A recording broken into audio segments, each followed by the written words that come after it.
C'est Annick Granger, puis je suis originaire de Saskatoon, en Saskatchewan. Étienne Fletcher et j'habite à Regina, en Saskatchewan. Je m'appelle Jocelyne Parizeau, je suis artiste franco-manitobaine.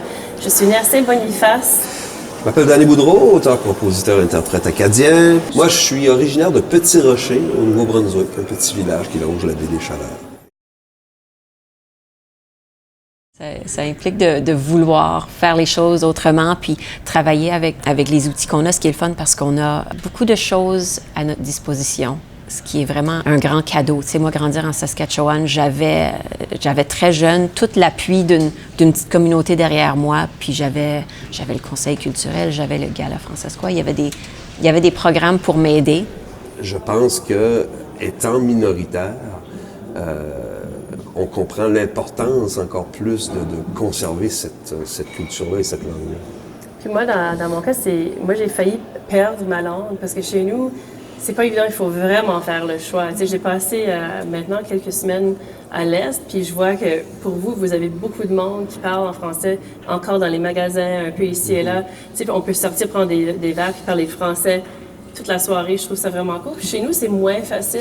C'est un choix qu'il faut faire à un moment donné que on s'implique dans la communauté francophone parce que c'est une ville majoritairement vraiment très anglophone. Que cette dualité linguistique-là est un atout aussi. C'est quand même une chance qu'on a d'avoir ça. Dans mon cas, on est la seule province officiellement bilingue au pays. Mais j'ai eu le désir et c'était naturel pour moi de chanter en français parce que j'étais francophone. Mais j'aurais pu faire le choix aussi de chanter en anglais.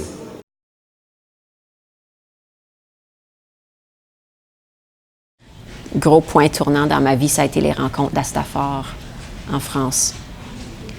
Puis c'est là que j'ai découvert vraiment la collaboration, où je suis sortie de mon milieu, où j'étais complètement dépaysée, puis je me suis rendu compte que je pouvais écrire avec d'autres, puis je pouvais collaborer d'une façon que j'avais jamais fait avant, avec des gens qui étaient complètement différents de moi.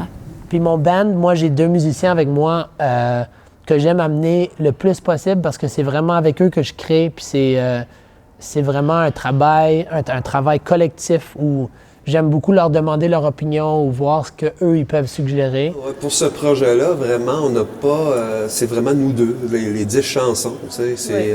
Et puis Jocelyne, en fait, en quelque part, je pense, après que j'ai réalisé les 2 premières chansons, voir la direction qu'on pourrait prendre, m'a fait confiance là-dessus. Donc, j'ai réalisé l'album. Le défi, c'était pour moi aussi de diriger mes musiciens, de ne pas sonner comme qu'est-ce que moi je fais. Ouais, Que je c'est faisais vraiment avant. un beau challenge, je trouve. Avec Murray, qui est le guitariste avec qui Jocelyne travaille, c'est intéressant aussi parce que ça, déjà là, ça donnait une autre couleur à tout ce que j'ai fait avant. C'était très clair. Mais aussi Jocelyne, par la nature du fait que, bon, que ce soit mon pianiste et mon joueur de violon, ça aussi, c'est des couleurs qu'elle n'avait pas dans ses C'est ça, chansons. exactement. Donc, ça Là, ça fait devient vraiment un beau un mélange. mariage de deux genres.